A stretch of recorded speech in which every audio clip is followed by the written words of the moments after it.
Hi guys, मेरा नाम है साहिल खन्ना और आज की वीडियो शुरू करते हैं। सबसे पहली न्यूज़ है नंदनी वर्सेस अमूल की। नंदनी एक मिल्क ब्रांड है, तो उन दोनों का बहुत ज़्यादा बवाल चल रहा है। बेसिकली नंदनी को सपोर्ट करता है कर्नाटका और अमूल को सपोर्ट करता है गुजरात। तो इस चक्कर में भाई बवाल चल रहा है। जो कर्नाटका के चीफ मिनिस्टर, तो उन्होंने बोला है अगर अमूल आएगा और वो मैसूर पाक बनाएगा तो हम भी गुजरात का श्रीखंड बनाएंगे। तो बेसिकली कहा जा रहा है कि अगर वो यहाँ पे आएगा तो हम भी वहाँ पे जाएंगे। और अभी बवाल क्यों हो रहा है कि लड़ाई क्यों चल रही है? सबसे पहली चीज़, अमूल जा रहा था वहाँ पे काम करने के लिए, एक्सपेंड कर रहा था। उन्होंने कहा भाई आप नहीं आ सकते। उसके बाद उन्होंने एक और चीज़ बोली कि वो अमूल से ज़्यादा दूध बनाता है। अमूल ने कहा जितनी तुमको रिक्वायरमेंट ही नहीं है उससे ज़्यादा दूध दूध कैसे प्रोड्यूस कर रहे हो तुम, कि दिस इज़ नॉट राइट। और अभी के टाइम पे देखा जाए तो नॉर्थ बेल्ट के अंदर तो दूध की कमी चल रही है, चक्कर में दूध के रेट बढ़ रखे हैं। तो देखते हैं क्या होता है क्या नहीं होता है, बवाल कहाँ तक जाता है, क्योंकि पॉलिटिकल एंगल इसके अंदर घुसने लग गया है। अगली खबर, जो धर्मेंद्र प्रधान जी है जो कि यूनियन मिनिस्टर है, उन्होंने बोला कि जो फार्मर्स है वो ड्रोन को ऑपरेट करते हुए दिखाई देंगे शर्ट पैंट पहन के आने वाले 3 सालों के अंदर। ड्रोन को ऑपरेट कर सकते हैं, पर मुझे नहीं लगता कि इतना बड़ा रेवोल्यूशन आ जाएगा कि जो क्रॉप के ऊपर फर्टिलाइज़र वगैरह डाल रहे हैं वो ड्रोन से डलेंगे। हाँ, जो बहुत स्केल वाली चीज़ें हैं, जैसे कि मान लो लेज़ हो गया, उसने जो कॉन्ट्रैक्ट फार्मिंग वाली जगह ले रखी है, वैसी जगहों के ऊपर आ जाएगी इस टेक्नोलॉजी वगैरह। पर मुझे नहीं लगता उस लेवल पे अडॉप्शन आएगा। ये मेरा पर्सनल पॉइंट ऑफ व्यू है, बाकी टाइम बताएगा क्या होगा क्या नहीं होगा। अगली खबर, एक डेटा ऐड हुआ है जिसके हिसाब से पिछले 9 सालों के अंदर जो नेशनल हाईवेज है वो 50,000 किलोमीटर से ज़्यादा के बने हैं। अगर 2014-15 की बात करके चले, उस टाइम पे 97,830 किलोमीटर लंबे नेशनल हाईवे हुआ करते थे, जो कि मार्च 2023 तक 145 किलोमीटर हो जाएगी, मतलब 1,45,000 किलोमीटर। और ये बड़ी बात है। पिछले कुछ टाइम से हमने भी देखा है कि ये जो हाईवेज़ है उसकी कंस्ट्रक्शन के ऊपर बहुत ज़्यादा काम किया जा रहा है। करंट गवर्नमेंट का ऐसा कहना है कि हम इसलिए कर रहे हैं क्योंकि डेवलपमेंट का सबसे इम्पोर्टेंट रूट है। और जैसे अगर ऑनलाइन अगर आपको कुछ मंगाना है तो उसके लिए लॉजिस्टिक होती है, डिलीवरी लगती है। तो लॉजिस्टिक अगर इंफ्रास्ट्रक्चर अच्छा होगा तो लॉजिस्टिक बहुत इंप्रूव हो पाएगा। इंडिया लॉजिस्टिक में उतना अच्छा नहीं है, तो इस चक्कर में ऐसा हो सकता है। अगर हम ministry of road transport and highway की बात करके चले तो वो फाइनेंशियल ईयर 24 के अंदर एसेट मोनेटाइजेशन से 35,000 करोड़ रुपया कमाएगी। और ये बड़ी बात है। एसेट मोनेटाइजेशन मतलब जो रोड हाईवे बनाए गए हैं ना, जिसके बारे में बात कर रहे हैं, उससे टोल वोल कलेक्ट करी जाएगी, वहाँ से मतलब पैसा कलेक्ट किया जाएगा। और ये ठीक है, अच्छी बात है। अगली खबर अडानी पोर्ट्स की है। तो उन्होंने $130 मिलियन के अपनी डेट सिक्योरिटीज़ को बायबैक करने का ऑफर किया है। और ये क्यों किया जा रहा है भाई? ट्रस्ट गेन करने के लिए। डेट सिक्योरिटीज़ मतलब उन्होंने जो मार्केट से पैसा ले रखा है डेट की फॉर्म में, उसको कहा है कि भाई ठीक है हम तुमको दे देंगे, वो जो सिक्योरिटीज़ तुमको दिए वो दो हमको आपसे और पैसा ले जाओ। अब ये क्यों किया जा रहा है? क्योंकि अभी पूरा नेगेटिव ऑरा क्रिएट हो रखा है अडानी ग्रुप के अराउंड, क्योंकि वो पैसा नहीं है, पैसा नहीं है, पैसा नहीं है। अब वो पैसा लौटा रहे हैं, तो यहाँ से एक अच्छा ट्रस्ट कॉल क्रिएट होता हुआ दिखाई दे सकता है। अगली खबर वॉरेन बफेट की है। तो वो तो भाई न्यूक्लियर थ्रेट से बहुत ज़्यादा डर रहे हैं। उनको लगता है ये जो पेंडेमिक है, न्यूक्लियर थ्रेट है, ये खतरनाक चीज़ें हैं। उनको अपनी कंपनी के बारे में उस लेवल का डर नहीं है, पर उनको लगता है ये न्यूक्लियर वाला सीन बहुत गलत हो सकता है। मुझे भी लगता है ये जो अभी वॉर वाला सीन चल रहा है, इसकी वजह से कुछ इम्पैक्ट पड़ सकता है, क्योंकि कभी हमने सोचा नहीं था पेंडेमिक के बारे में। हम लोग अपने कोविड देखा है उस लेवल पे, कभी हमने उस लेवल पे वॉर के बारे में भी नहीं सोचा। अभी मतलब हमारी जनरेशन ने नहीं देखा। वर्ल्ड वॉर 1-2 तो हुई है ना, मैं ये नहीं कह रहा 3 होगी, पर अभी ग्लोबली टेंशंस ज़्यादा है। अगली खबर रिलायंस रिटेल की है। तो उन्होंने एक जॉइंट वेंचर हरियाणा की कंपनी जो कि टॉय मैन्युफैक्चरिंग करती है उसके साथ में किया है। उसका नाम है सर्कल ई रिटेल। रिलायंस रिटेल पहले भी टॉयज़ के अंदर है। हैमलेस ये ओन करता है, जो कि ब्रिटिश टॉय ब्रांड था। साथ में इंडिया का एक रोवन ब्रांड है, वो भी इनका है। अब इनका कहना है कि टॉय मार्केट बहुत ज़्यादा तेज़ी से बढ़ रही है। 17% का CAGR है, मतलब सालाना कंपाउंडेड 17% से ग्रो कर रही है, और ये अच्छी चीज़ है। रिलायंस रिटेल अच्छे लेवल पे एक्सपेंड कर रहा है अपने आप को। अगली खबर, इंडिया की जो इकोनॉमी है वो ब्रिटिशर से भी आगे निकल गई, जिन्होंने हम पे 200 साल राज किया था, ऐसा हमारे वाइस प्रेसिडेंट ने बोला। और ये बढ़िया बात थी। एक यूनिवर्सिटी के अंदर वो लेक्चर दे रहे थे, वहाँ पे उन्होंने इस बात को एड्रेस किया। साथ में उन्होंने बोला कि ये इसलिए पॉसिबल हो पाया है क्योंकि साइंटिस्ट ने और थिंकर्स ने बहुत ज़्यादा कंट्रीब्यूट किया हमारी इकोनॉमी के अंदर। बहुत बढ़िया चीज़। अगली खबर फॉरेन पोर्टफोलियो इन्वेस्टर्स की है, तो उन्होंने इंडियन इक्विटी मार्केट के अंदर अप्रैल के महीने के अंदर 8,643 करोड़ रुपीस इन्वेस्ट किए हैं। मार्च से ऊपर पहुंच गया नंबर, पर मार्च के अंदर सबसे बड़ी बात की ये थी कि अडानी ग्रुप के अंदर GQG ने पार्टनर्स ने भी इन्वेस्ट किया था, तो वो एक बहुत बड़ा अमाउंट था, इस चक्कर में वो बड़ा बड़ा लग रहा था, पर यहाँ पे एक पॉजिटिव साइन है मार्केट के अंदर। अगली खबर MSME सेक्टर की है, तो MSME सेक्टर का जो रेवेन्यू है वो प्री पेंडेमिक लेवल पे पहुंच सकता है फाइनेंशियल ईयर 24 के अंदर, ऐसा RBI के बुलेटिन ने बोला है।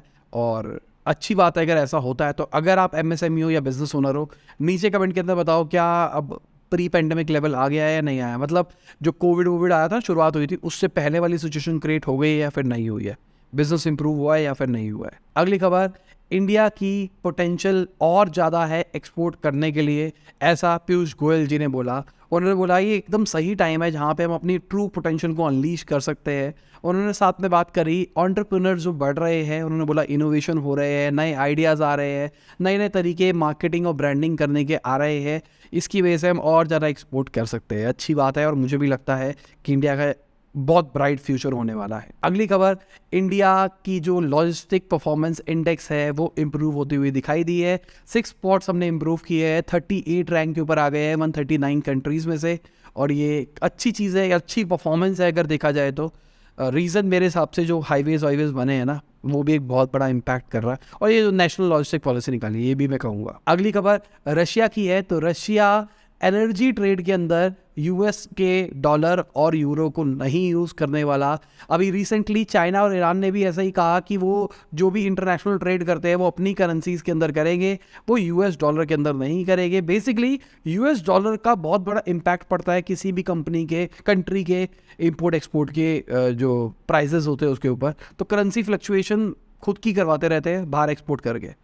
तो अब US से नाते तोड़े जा रहे हैं, मतलब डॉलर से नाते तोड़े जा रहे हैं। मेरे हिसाब से ये अच्छी चीज़ है। इंडिया भी रुपी में ट्रेड करने की कोशिश कर रहा है, रशिया से करने की कोशिश कर रहा था, पर रशिया ने मना कर दिया कि भाई अब तो अब और उधार नहीं दे सकते, पर देखते हैं क्या होता है over the period of time. अगली खबर US ने साउथ कोरिया को बोला है कि वो जो डेफिसिट क्रिएट हो रहा है चाइना के अंदर माइक्रोन चिप के बैन के बाद में, उसको फुलफिल ना करे। तो बेसिकली माइक्रोन चिप बहुत बड़ी चिप मैन्युफैक्चरिंग कंपनी है, उसको बैन लगा दिया गया है चाइना के अंदर, तो अब शॉर्टेज क्रिएट होगी चाइना के अंदर। अब शॉर्टेज को फुलफिल करने के लिए उनको कहीं ना कहीं से चिप खरीदनी पड़ेगी, साउथ कोरिया वो कर सकता है। अब US कह रहा है मत देना उनको। रीज़न क्या है, कहीं ना कहीं मुझे ऐसा लगता है कि एक वॉर तो शुरू हो ही गई है चाइना और US के बीच में, और बहुत नेक्स्ट लेवल वॉर चल रही है। मतलब अगर आप न्यूज़ को बहुत टाइम से फॉलो करते हो तो आपने बहुत सारे स्टेप्स देखे होंगे, कहीं ना कहीं रशिया के ऊपर सैंक्शन लगाए गए हैं ना, चाइना के ऊपर भी सैंक्शन लगाए जा रहे हैं, इनडायरेक्टली लगाए जा रहे हैं, पर लगाए जा रहे हैं, उनकी इकोनॉमी तोड़ने की कोशिश पूरी करी जा रही है। अगली खबर अनुपम मित्तल जी की है, तो उन्होंने बोला कि अब वो टेस्ला गाड़ी नहीं लेंगे क्योंकि भाई ट्विटर पर उनका ब्लू टिक चला गया। उन्होंने कहा भाई ब्लू टिक होना चाहिए था पहले, अब एलॉन मस्क बहुत सारे लोगों को अपनी तरफ से ब्लू टिक दे रहे हैं, तो क्या पता इनको भी मिल रहा है, पर मुझे लगता है इनको मिलेगा। अगली खबर मैप माई इंडिया की है, तो उनके जो प्रॉफिट है वो 23% बढ़ते हुए दिखाई दिए फाइनेंशियल ईयर 23 के अंदर। ये कंपनी अच्छा काम कर रही है मेरे हिसाब से, छोटा छोटा धीरे धीरे बहुत सारी ऐप्स के साथ में इंटीग्रेट करके चल रही है, पर अच्छा काम कर रही है। अगली खबर एक्सिस बैंक और HDFC बैंक 9.94% स्टेक्स लेने वाले हैं गो डिजिट लाइफ इंश्योरेंस के, और ये अच्छी बात है। स्टार्टअप के अंदर भी बड़े बड़े प्लेयर्स आ रहे हैं, मतलब बड़े बड़े बिजनेस हाउसेस या बड़े बड़े एस्टैब्लिश बिजनेसेस भी अब स्टार्टअप इकोसिस्टम में इन्वेस्टमेंट कर रहे हैं। अगली खबर टेस्ला की है, तो एलॉन मस्क ने बताया कि वो लॉस के अंदर भी बेच सकते हैं गाड़ी को, फिर भी वो पैसा कमा लेंगे। तो अभी रिसेंटली ही टेस्ला के जो रिजल्ट्स है वो इम्प्रूव होते हुए दिखाई दिए हैं। अगर हम रिवेन्यू की बात करके चले, हाँ प्रॉफिट नहीं बढ़ा पर रिवेन्यू उनका बढ़ता हुआ दिखाई दिया है, जो कंपनी की मार्केट वैल्यूएशन है वो भी बढ़ती हुई दिखाई दे रही है। अब इसका रीज़न क्या है एलॉन मस्क का बोलने का कि भाई हम गाड़ी को अगर प्रॉफिट में ना भी बेचे, मतलब जितने की पड़ रही है उतने की बेच दे तो भी पैसा कमा लेंगे, वो ओवरहेड जो सर्विसेज देते हैं उससे। एप्पल वाला सीन, अगर आप आईफोन लेते हो, आईफोन के बाद में आप iCloud भी यूज़ कर रहे हो और एप्पल की और भी सर्विसेज यूज़ कर रहे हो, कहीं ना कहीं एप्पल आपसे पैसा कमाया जा रहा है रिकरिंग लेवल के ऊपर। अगली खबर ब्रेनन आर्नल्ड की है, तो वो अपने 5 बच्चों में से किसी को हायर करने वाले हैं अपना लग्जरी एम्पायर रखने के लिए। तो बेसिकली उनके जो बच्चे हैं वो 30s के अंदर है और हर महीने वो मिलते हैं LVHM के हेडक्वार्टर के अंदर। तो बेसिकली कहा जाता है एक तरह से उनके बच्चों का ये टेस्ट होता है कि किसको आगे उत्तराधिकारी बनाया जाएगा। LVHM $200 बिलियन की वैल्यूएशन हो चुकी है, मतलब बर्नार्ड आर्नोल्ड की। लुई विटॉन जो आपने ब्रांड सुना है ना, उसके मालिक है, उस कंपनी के मालिक है। तो अच्छी बात है अगर देखा जाए तो। लेट्स सी क्या होता है, पर मेरी नज़रों में सक्सेसर प्लानिंग अगर कोई कर रहा है तो वो मुकेश अंबानी जी कर रहे हैं, उससे बढ़िया कोई नहीं कर रहा। सक्सेसर प्लानिंग थोड़ा टेक्निकल वर्ड है, कई लोगों को नहीं पता होगा।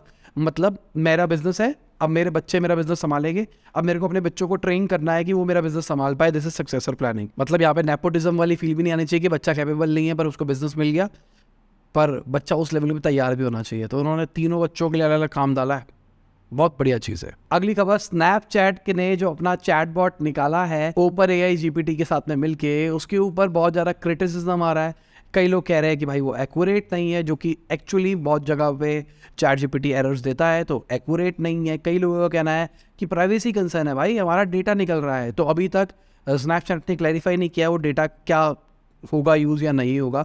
समझाने की कोशिश करता हूँ। बेसिकली जितने भी AI प्लेटफॉर्म्स है उसको ट्रेन करना पड़ता है। तो स्नैपचैट लेके आया तो लोगों को ये लग रहा है स्नैपचैट के अंदर का जो डेटा है वो भी ओपन AI के लिए अवेलेबल हो जाएगा और उससे ओपन AI और अपने आप को ट्रेन कर पाएगा। क्या पता बार्टर डील हुई हो।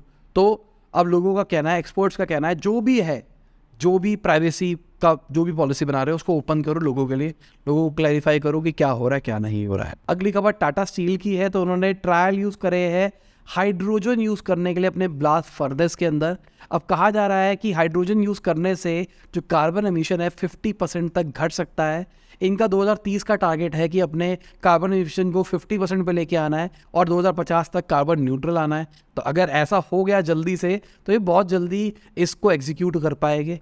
ब्लास्ट फर्नेस मतलब जहाँ पे आग भट्टी, एक तरह से आप ये कह लो भट्टी, तो भट्टी के अंदर हाइड्रोजन यूज़ करी जाएगी। हाइड्रोजन आपको जब चलाओगे तो आपको एनर्जी तो देगी पर वो आपको पॉल्यूशन नहीं देगी, तो अच्छी चीज़ है। नॉर्मली क्या किया जाता है जब कोई फैक्ट्री में, पहली बात तो 2-3 चीज़ें यूज़ हो रही है। अगर आपको स्टील बनाना है तो लोहे के अंदर आपको कार्बन मिलाना है।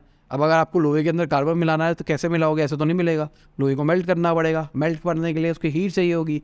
हीट कहाँ से लाओगे, यहाँ से भी ला सकते हो, ठीक है। ये वाला प्लान चल रहा है। अगली खबर ब्लिंकिट की है। तो भाई ब्लिंकिट के अभी रिसेंटली डिलीवरी वालों ने स्ट्राइक करी थी दिल्ली NCR के अंदर। कहा जा रहा था 3000 से ज़्यादा राइडर्स ने की थी।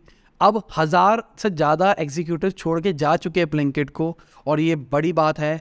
ज़ोमैटो के लिए बहुत बुरा टाइम चल रहा है ब्लिंकिट की एक्विजिशन मेरे हिसाब से। जब से लिया है कहीं ना कहीं ब्लिंकिट का नेगेटिव कुछ ना कुछ आता रहता है। ब्लिंकिट तो एग्जिट हो गया पर कहीं ना कहीं ब्लिंकिट फंसा रहा है ज़ोमैटो को। तो अभी जो एग्जीक्यूटिव छोड़ के गए हैं वो राइवल कंपनीज में जा रहे हैं, क्योंकि उनका कहना है जो नए पे स्ट्रक्चर बनाए गए हैं वो सही नहीं है, उनको पैसा सही तरीके से नहीं मिल रहा है। अगली खबर अपस्टॉक्स की है। तो जो उनका ऑपरेटिंग रेवेन्यू है वो 44% बढ़ता हुआ दिखाई दिया है फाइनेंशियल ईयर 23 के अंदर। इसको टाइगर ग्लोबल बैक करती है और ये यूनिकॉर्न है। अगली खबर भाई मार्केट की है। तो मार्केट आज हमको बढ़ती हुई दिखाई दी है। पिछले कुछ टाइम से मार्केट बढ़ने की कोशिश कर रही थी पर बढ़ती नहीं थी, थोड़ी सी बढ़ती थी थोड़ी सी घटती थी, पर बहुत माइनर से चेंजेस आते थे मार्केट के अंदर। और रीज़न उसका वही है कि भाई ग्लोबल इम्पैक्ट इकोनॉमी के ऊपर आ सकता है। कंसर्न्स चल रहे हैं कि फेड अपने रेट बढ़ा सकता है और इसका कहीं ना कहीं इंडियन इकोनॉमी पे भी इम्पैक्ट पड़ रहा है।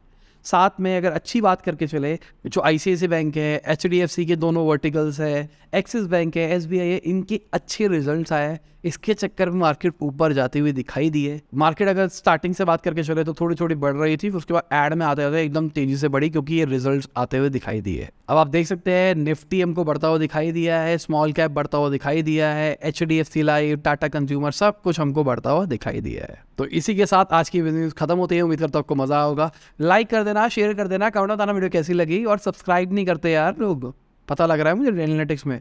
पहले कर लेते हैं लोग, अब नहीं करते हैं सब्सक्राइब किया करो, लाइक भी किया करो यार। लाइक करते हो ना, एल्गोरिदम ज़्यादा प्रमोट करती है वीडियो को। तो मैंने नोटिस किया कि लोगों को मैच देखना होता है, इस चक्कर में मैच वाले टाइम पे व्यूज़ ज़्यादा नहीं आ रहे, तो इसलिए हमने थोड़ा सा टाइमिंग थोड़ी स्विच करके थोड़ा पहले लेके आ रहे, ताकि मैच के अगर 2 मैचेस भी हो तो उनके बीच में आप देख पाओ मैच वाला ऑडियंस है या नहीं है। वैसे मैच को म्यूट करके भी तुम मेरी न्यूज़ देख सकते हो, मुझे ऐसा लगता है। चलो बाय।